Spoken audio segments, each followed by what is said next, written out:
musidɓe tedduɓe wattuɓe hakkillaji mumen e sattude moɗon Daka FM e Daka FM TV ari ɗo hande e wuuro men teddungo wadiyatullaay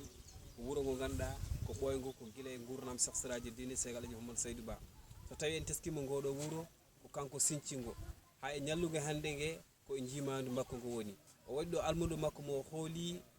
biteɗo ceerno Ibrahima ɗo e wadiyatullaay en jettiɗum Allah no fewi wuuro ngo so tawi a naati wuuro ngo banggue jaajendi makko ma won fodde 2 kilo banggue juutendi kadi ko noon wuuro ngo ngo woni ko e less guure ɗiɗi do dow maggo ne heedango toon wuuro witengo Kalifour Lenkirin ngo ganduɗa ko ɗon woni frontiére wonande otoji gimmotoɗi Sénégal yaade Guinée wonande otoji gimmotoɗi Guinée faade Sénégal kono ene heedango less wuuro witengo Darou Salam Ñanjo ko yettira Allah ceerno Ibrahima nanɗo ne wonde e miñiraɓe makko ha e ñallugue hande ngue wuuro ngo no waɗi duɗal ɓurana no waɗi jama no hewno wade ni eɗen teski kala guure ɗe ceerno sinci caggal kay nde o sinci wuuro ngo o waɗi hen joma ɗo nokku Allah mo ganduɗa ko ɗon tigui yimɓe mbawata rewde Allah o heewi wadde hen ko duɗal ɓurana o waɗa hen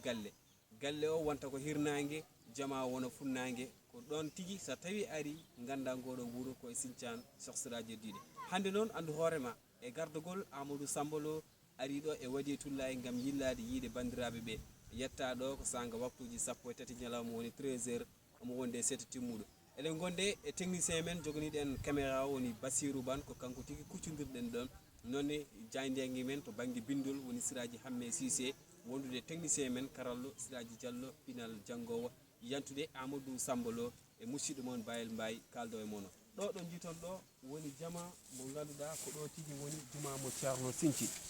ha e ñallugue hande ngue eɗen gandi golle ɗe ne ɓeydo no hannirta ni en ji tuveje goni ko e fiyede ko ɓoyata so Allah lamɗo jaaɓi eɗen tijji ma juma o diide waɗe mbadi gondi tawi ko mbadi kesiri ɗum noon andu hoorema ok tigi en gari e juma mo mbiɗen ni juma mo ganduɗa ko jeyaɗo Allah sohsiraji din diidi ɗum tawi ni o waɗi ɗo ko almudo makko kolaɗo ha e ñallugue hande ngue mo mbinne Bassirou Ban ayi golle juma ka puɗɗima masgueɓe noon hen dawi e joni en jettima juma ka tawɗen ɗo ko musidɗo men biteɗo Tidiane Sy mo ganduɗa ko Madina Gounass Dia kanko tigui ardi golle ɗe ay ɓeɗo noon a gasa ciment peeji ɗi darima wadde nden mbiyen golle ɗe puɗɗima ɗum ɗo ko golle Allah joni ƴeewen Tidiane Sy haysoko konngol gotol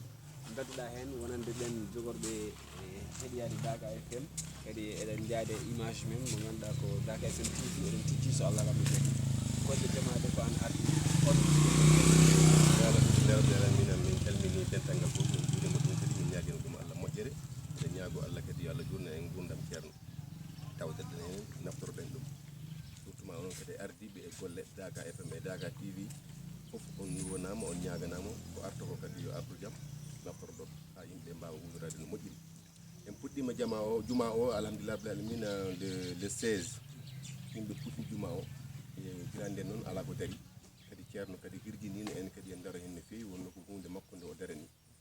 gila ko ɓooyi heɓono kono ko joni Allah ñaawi ɗum eɗen hen noon girande en ko darti fuɗɗi ko faade hande ala ko darti ala kadi ko manki eɗen jokki golle ɗe o wino yen jokku noon ha gasa taw ala ko darti ɗum kadi yimɓe addi ɗumen ɗo bila nden eɗen daaki ɗo eɗen jahasa noon en gara kono eɗen jokki golle ɗe ala ko manki alhamdulillah rabbil alamin wona leɗɗe wona jamɗe wona ciment wona muloɓe wona golloɓe kadi ko mawɗum eɗen jettiri ko mawɗum ɗum oɗo saaha wona yaade Yidi Bassirou Ban aɗa no wirini à peu près aɗa ɗanni ko hitande walla ko lebbi war pat e ala anno min gannori ni kam so Allah jaaɓi inchallah ko min jiiɗi ko lebbi jeegom tan taw min gayni so wili Allah inchallah tawi ala ko manki min ɗamini lebbi jeegom kam so Allah jaaɓi min gayni so wili Allah inchallah ko foti wonata erago ma eɓen bandiraɓe julɓe e bandiraɓe julɓe fof hamin ñaagui on duwaw kadi hamin ñaagui kadi yafuya ko golle ɗen wone yaruɗo ni kono noon kam hande ga kam woni gani ko yen ɓeydu tan tinnade ganden dental ngal hande ko waɗi ɗum ga ko wona hunde tokosere ko hunde mawde kadi ke dow gongo gonɗen e dow gongo one kadi e nana feeña won yiiɓe won nanɓe won kadi e anduɓe kadi ko woni ɗo ko yiya ko seeɗa e ko wiya ko ɗum noon kadi ko hunde wonde par ce que min ko garmi ɗo ko e o saaha ko golle ɗe ko gollumi ɗo e ko jahmi ɗo ko mbaɗe andi mbaɗe laaɓa kadi ko duwawu ceerno tottimi bawal ngal ɗo hay kamɓe hande ɓe ganda golle ɗe ne yara ɗo ni par ce que mi haalnani min mbaɗi ɗiggi tan mbaɗi yambaɗe golle ɗum noon ko yettere Allah no fewi ɗum noon mbaɗi ero dental ngal kadi dental ngal e almuɓe wonɓe ɗo ɓe e ɓeydu tinnade ɓeyde nanggodirde kadi ɓeyde kadi wonde e dow gongo ko nafoore men enen fof Allah walla jarama no feewi Amadou Tidiane Sy maçon min jettima no feewi en tawi ɗo mawɗo goto less lekki ɗo on gasa wonde kanko wasta tan ko wonko yiɗi ɓeydude hannde radio Daka FM ari yiilade ɗum wadiyatullaay mo ganduɗa ko Sinthiane Ceerno Alaji Seydou Ba naatde émission anndu hoorema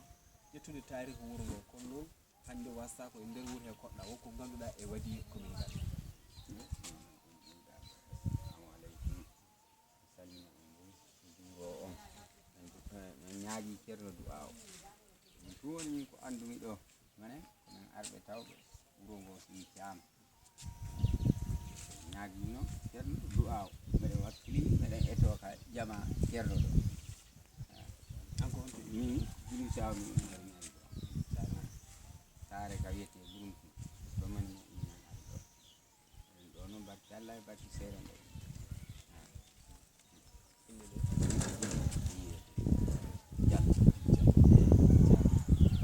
ɗum noon musidɓe tedduɓe yettoɓe Daka FM e Daka FM TV ɗum noon ko ɗo tan min garta e mum e oɗo passe pour amir min jokkat golle so Allah tan no jaɓi